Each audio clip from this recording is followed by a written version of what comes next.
Hello and welcome to Profiles in Risk. This is your overly caffeinated and sleep deprived host, Tony Cañas. And today I have with me Jerry Chien, co founder and CEO at Jump Point. Jerry, thank you for joining me today. How's it going? Oh, it's going well. Thanks for having me, man. I really appreciate it. Awesome, awesome. My pleasure. So Jerry reminded me that we met at ITC last year, where I totally blew his mind away with some sort of magic trick. That might not be his exact words. But he does have a chance here to defend himself. That might not be his exact words. It might have been like you did a quick card trick and begged me to come on the podcast. Who knows? Who knows? Right? ITC, we're all sleep deprived. Jerry, so you are based in uh, Toronto, Toronto, Toronto Canada. area. Yes, that's right. Okay, so I have never been to Toronto. I have only been to Calgary and to the Belle Province of Montreal, which I love. But I am going to Toronto for the first time next fall for InsurTech. No, for Amplify Broker Tech Fest, which is moving to Toronto. Great, by Oh, the way. cool, man. Well, make sure when you come through, you let me know. Absolutely. I'm very excited to visit Toronto. So Okay, love it, man. May 20th in Toronto, I'm guessing it's just beautiful. Like it's no longer super cold. It's spring. We have like 1 month of spring, so Okay, you're that coming is at a not perfect bad. That is time. really good. But there is a chance of still being cold. So it's right about now. So yeah, it's sunny at least, but and not that cold, which is a great day in Canada. Perfect, perfect, perfect. Fantastic. All right. So we always give the guests the chance to give the elevator pitch. What is Jump Point? Yeah, so at Jump Point, we're really looking at how the insurance infrastructure of tomorrow should be set up. And we basically said, okay, what does that infrastructure look like if we're not bogged down by legacy systems, if we're not, worried about all the complex integration requirements, all the messy interfaces that exist with current sort of agency management, broker management, insurance management systems in general. So what would that look like if we just reimagine that from an AI first principles perspective? And so we built Jump Point in a way in which we can help brokers and insurance companies automate their workflows, gain access to their data that's trapped in all of their documents, and really build an interface that is transformative in a way that you can now run your operations, run queries, analysis, reports, and execute tasks simply through voice and text prompts. So it's a completely kind of different experience for how people can now run their insurance operations. And we're just super excited to obviously share our plans with the world. All right, all right, all right. And it looks like you've been doing this for about a year. Uh, and so CEO at Jump Point, I'm looking at your LinkedIn, little trophy, voted top global insurtech at InsurTech New York 2025. So that is pretty cool. InsurTech New York is not a gigantic conference, but it is a really, really good conference and a really, really knowledgeable conference. Um, Tony and David, Tony Liu and David Gritz run a really tight ship over there. I've done it twice, and it's yeah, it's not this is not ITC in size, but there are no spectators here. Everybody there is a player, a real player in the insurtech world. So yeah, winning that pitch is pretty big. I gotta agree with you. Yeah, Uh, thank you. There was basically 120 insurtechs from around the world that competed for this. 10 companies were invited to present on stage, and there was a panel of, I think, 25 insurers and brokers, judges that voted. So yeah, we're super humbled by that, vote of validation for us being the top global insurtech. It's a pretty big title to carry. But hopefully, it meant that, our value proposition, our vision for how we can sort of help the insurance world, transform, resonated. So, yeah, we're excited to, obviously help those brokers and insurance companies go forward. Fantastic. So let's start kind of digging into it little by little. Okay. So really looking at how the insurance infrastructure of tomorrow should be set up. Okay. Um, Without legacy tech, without messy interfaces, reimagining from AI first principles. All right. So basically the question that the thesis here is, if I'm not mistaken, correct me if I'm wrong, if insurance started today and we had no legacy tech to interface with, how would we build it today? Exactly. If you're an Okay. insurance Mm-hmm. broker, insurance company, what would you want your infrastructure to look like? Mm-hmm. And that's essentially what we've built. So, yeah. With Perfect, perfect. thinking Okay. about what's So available AI today and what AI is going to be capable in the very near future as so well. that is definitely a beautiful vision. Okay. Talk to me. So okay. For the last 18 to 24 months, my I almost said job of running this podcast, but this is not a job. My passion project of running this podcast, which I will do till I die, uh, has gotten significantly more complicated because almost every guest I have calls themselves an AI company. And I've joked that I should take a shot every time somebody says the word AI, and like my life expectancy would be significantly declined by doing that. Um, and this is problematic for me because I am a non-technical person. I am an insurance guy with a degree in management information systems, but I've never worked on the IT side. So like I know enough about AI to be dangerous, but I can't really suss out the real players from those who might be a little more than an idea on the back of a napkin or a little more than an API call to ChatGPT. So talk to me about AI first principles. What are the principles that you guys are building this from that you refer to as the AI first principles? Well, let me start by just sort of like saying what people are using or framing or what people are focused on right now is all solving specific point solutions with Mm-hmm. a certain workflow that exists within, say, an insurance broker or an insurance company. That's typically what people are solving for. Yes. But the root problem is that the infrastructure is terrible and the data access is terrible. So Mm-hmm. they need these point solutions to exist because you're trying to fix something that's sort of underneath it all. Absolutely. The problem with that is that there's a point solution for this workflow, another workflow, so on and so forth. Guess what? They're not all interoperable. So they don't share data, they don't have consistent interfaces, they have all these different system integration requirements. They're all trying to like jerry rig something with their legacy infrastructure systems, their agency management system, broker management systems, so on and so forth. So it's just band-aids on top of band-aids. And so our approach is, man, we need a whole new infrastructure layer that will just make all these different workflows seamlessly automated and data and workflows interoperable, right? So when we say, how do we sort of build a future of insurance? It can't be on the foundation that currently exists because all it is just a patchwork of, sure, this might be automated, but it's not nearly close to being sort of like the full synergistic outcome of everything being interoperable and connected together. And that's really where we're coming in. So you can think of us as building almost the Amazon of insurance, if you would, where we can build infrastructure that everyone sort of is comfortable with, has consistent Would experience it would with. it, would it be would the better comparison be the Amazon or the AWS of insurance? Both, Okay. because there's some plans there, but I would say AWS. And if you sort of, I know it's kind of like just comparing things, it's just kind of random, but the Apple AI iOS operating system, like the AI operating system, is basically what we're trying to drive towards. That's what it will feel like, where basically a brokerage can or an insurance company can come in and just know that they can use our platform to execute the things that they want to and allow them to ultimately like just focus on growing their business, right?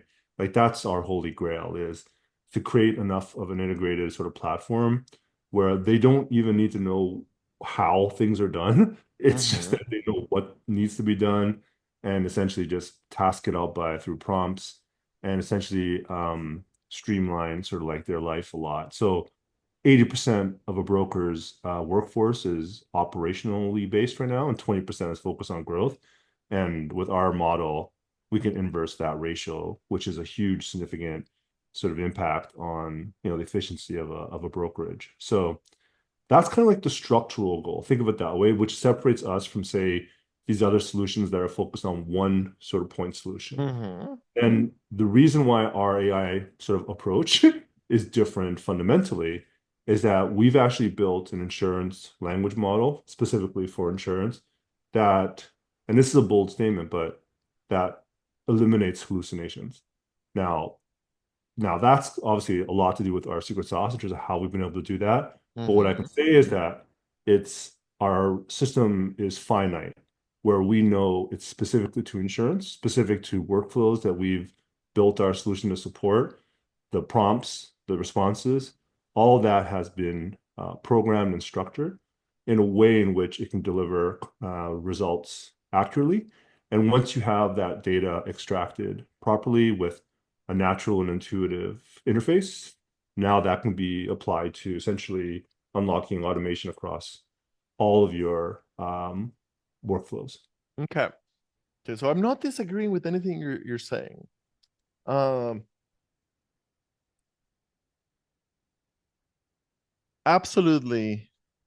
The dream state is complete replacement of the entire operating system of the industry, of the entire tech infrastructure of the industry with something like what you're describing. Um, we have now had the Gen AI age started what, a couple of years ago, 2 or 3 years ago, something like that. Hard to keep track. Um, why hasn't it been done by somebody else already? I mean, I'm guessing the answer is it's extremely hard and extremely risky. But I Um, am curious on your thoughts I on would say this is controversial, it. Mm-hmm. but like a point solution, right, is something that is much easier to build and much easier to digest and think about I would imagine. than thinking through the entire infrastructure of insurance. That's one thing. Second of all, the generative AI models that are sort of being used right now are typically just fine-tuned versions of an existing model, Okay. which still is subject to hallucinations. So Okay. like you have to have a very deep, deep, deep understanding of the workflows and the prompting and sort of like the behaviors and the responses and understand all that stuff in order to be able to sort of put together the model that we have. And also just the concept of running your operations through prompts is just something that is just not commonly thought of. Like ChatGPT just became a thing that people even, can understand to use for search. Like there's still so much more that needs to be unraveled there. So yeah, there's a lot of reasons why kind of we're a bit of an outlier in Mm-hmm. terms of what everyone else is working on. And it's great that there's different options to help certain pain points. But I do think that there's a ceiling to all these sort of point points that pain points that exist because whether it's our platform or another platform that comes along, once you unlock the data on a base layer perspective and make it interoperable with a common interface that's simple and intuitive, these workflows all become sort of like redundant and just part of the normal everyday part of running your business. So yeah, I think there's a quite a big sort of difference between how we're sort of tackling it with most of the insurtechs out there. Yeah. If you pull this off, if you pull this off, the future generation of insurance leaders and insurtech leaders, which will become the same thing. Um, let's say 10 years from now, 15 years from now, they'll look at the day job of an insurance CEO, COO, VP, all the way down to manager today as the way that we look at Mad Men. Right. That I react when I get told stories about how we used to smoke in the desk back in the 70s, right? And when women were mandated to wear uh, long skirts and men were mandated to wear ties and jackets, right? Like it'll like if you pull this off, the world that we live in today, even in the best insurance companies, will look archaic in comparison. And that's incredible. That's like you're talking about the Jetsons, basically, version of running an insurance company. Uh, so you're a year in. How deep into this are you? I'm assuming that if I'm starting a you know a new InsurTech MGA tomorrow, I'm assuming that at this point I can't run it on Jump Point just yet. No, and that's not our initial intention. Okay. I think it's a natural progression where, what we offer is basically kind of a collection of workflow AI agents that you can start to utilize and test and work through Mm-hmm. and take advantage of course. That has minimal lift for you to try. And that gives you the appetizer for like, okay, so I can do this workflow this way. It's saving me 99%, efficiency. What about this pain point? What about this pain point? And so on and so forth. And that's why we're called jump point. Basically, you can start where you need to start, knowing that you won't have to go back. Because basically, you would have the infrastructure set up where all your workflows will still be set up the same way with the infrastructure. The interface will always be the same way for no matter what workflow you're working on. And there's a plan now where it's all seamless, where it's just a matter of adopting. And what's great about our platform is that there actually is no training involved because ultimately you don't need to know how to execute anything. All you need to basically prompt is what you want to accomplish. And even then, as the system gets a lot smarter over time, it obviously, instead of you prompting it, it's going to prompt you to pull in where you're necessary. So, as you can imagine, that changes the dynamic quite considerably as well. Ask it. I've got to insert the joke. In Soviet Russia, the system prompts you. Continue. I'm sorry, I couldn't help myself. That's I think you summarized it well. So like that's kind of where things will evolve into a little bit on certain areas, but we obviously still some manual intervention, of course. But I would Okay. say that, when it comes down to it, if you can think it, if you think what's possible with AI, well, now we have a plan for you. Okay. So right now, looking at the website, right now, boost productivity, reduce processing time up to 99%, harness your data, delight customers. Jump Point's AI agents and AMS modules. Okay, so right now it plays with my AMS, and I'm assuming that It means doesn't it doesn't quite play with your AMS. It sits on the side of your AMS like a okay, maybe an annoying little kid brother that helps you a lot. okay, but that I is would say way smarter than me. Okay, annoys annoys you. Like uh-huh, kind of. okay, Um, but I would say what we have available right now, actually you mm-hmm, can sign up and work with us right now on is certificates of insurance, policy comparisons, mm-hmm, quote comparisons, claims analysis, um, insurance application simplification and sort of digitization, if you would. And general data extraction from documents for whatever purpose you want to have. And once again, any other workflow that you want us to sort of tackle is pretty straightforward for us to sort of move forward on and help you with.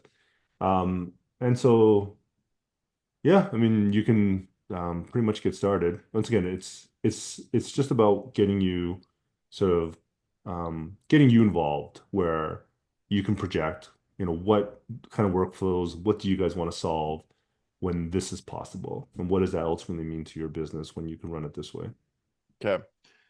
So in the end state, in the goal state, in the Futurama state, in the Jetson stage, there goes my phone. In the Jetson stage, implementation, because I always ask about what is implementation like. So in the Jetson stage, there's no implementation. This just replaces your system, right? But in what is implementation like today? So if I get one or two of the models, how do they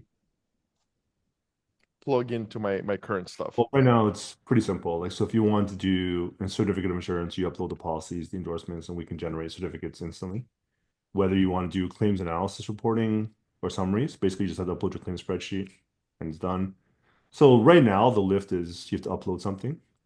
But when we're the system of record at some point in the future, if we get that far, ultimately there is no uploading anything. It's just intuitive.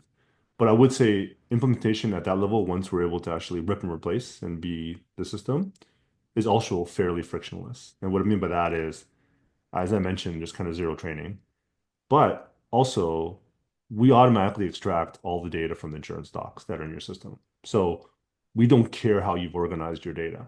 Just on your documents, just dump it into our system, and our AI automatically starts And I plugging it in. couldn't help but notice how you didn't say we automatically extract the data from your AMS or from your guidewire or from your right.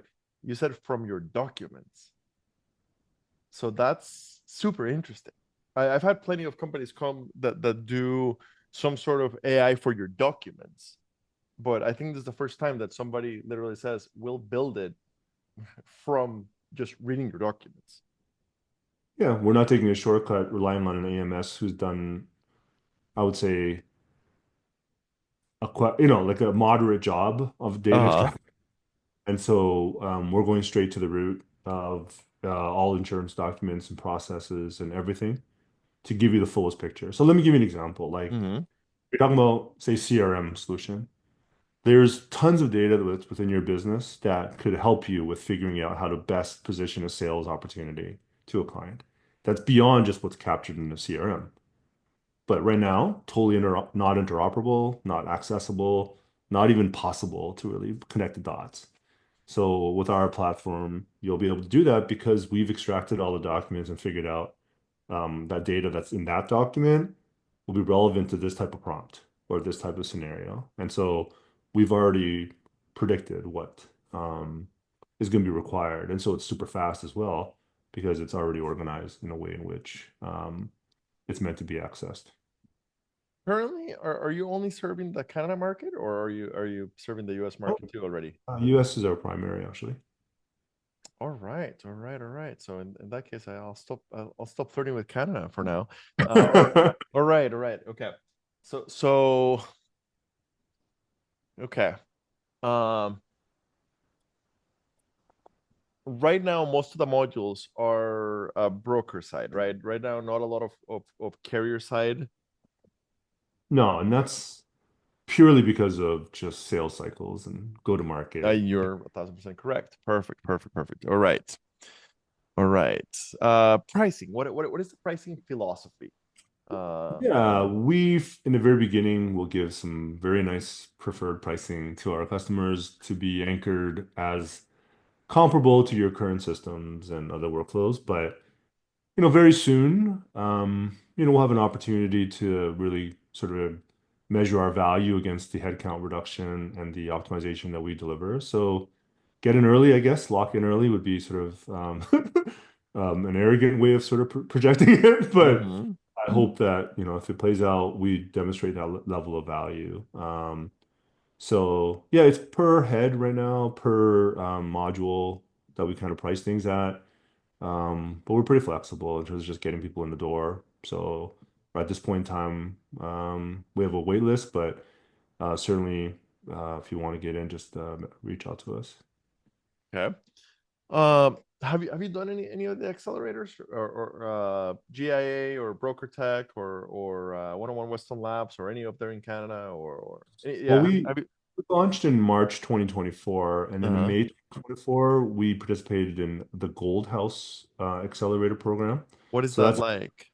so that was an amazing program. It promotes Asian Pacific sort of Oh, okay, like okay. So it's not insurance specific, Asian, but okay, no, it's okay, not, no, but perfect. it's an amazing community. So one little story I'll tell you.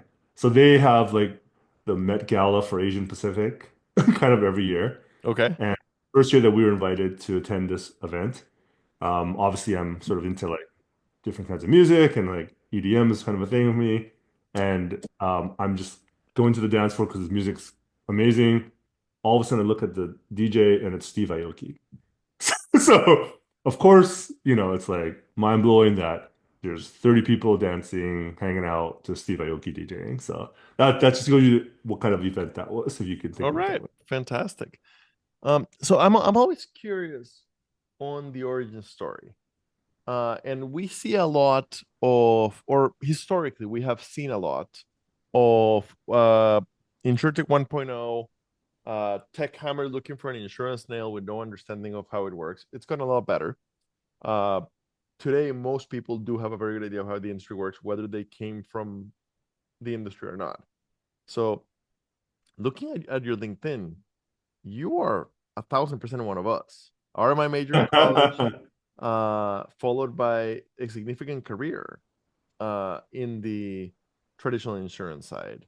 So yeah, tell us a little bit about your career and how it Okay. led you to create this company. Yeah, I'm a nerd on all fronts, so definitely insurance is one of those nerd factors. But I would say, yeah, I mean, I won't go all the way back, but I'll say I was a senior vice president at Aon. So I got obviously the brokerage, sell middleman side. I've been a chief risk officer and a risk manager, managing multi-billion dollar insurance portfolios for publicly traded companies. So I've been on the buy side, if you would. I've got to say, you look 28. No, Uh, no, no, no. It's the glow, man. It's the glow. okay. Uh, but no, and I've also started and managed insurance captives out of Bermuda. So I've been on the insurance side at all the highest of levels. And then in 2017, I actually joined a startup called Knox, which was funded and backed by Initialized Capital and Fidelity Investments. And I helped them build the first billion-dollar insurance program for the custody of cryptocurrencies. So we were selling to State Street, BNY Mellon, Citibank, the big custodians of the world. So yeah, that was a crazy experience. 2017 crypto, as you can imagine. But we actually built a billion-dollar insurance program, which was pretty crazy.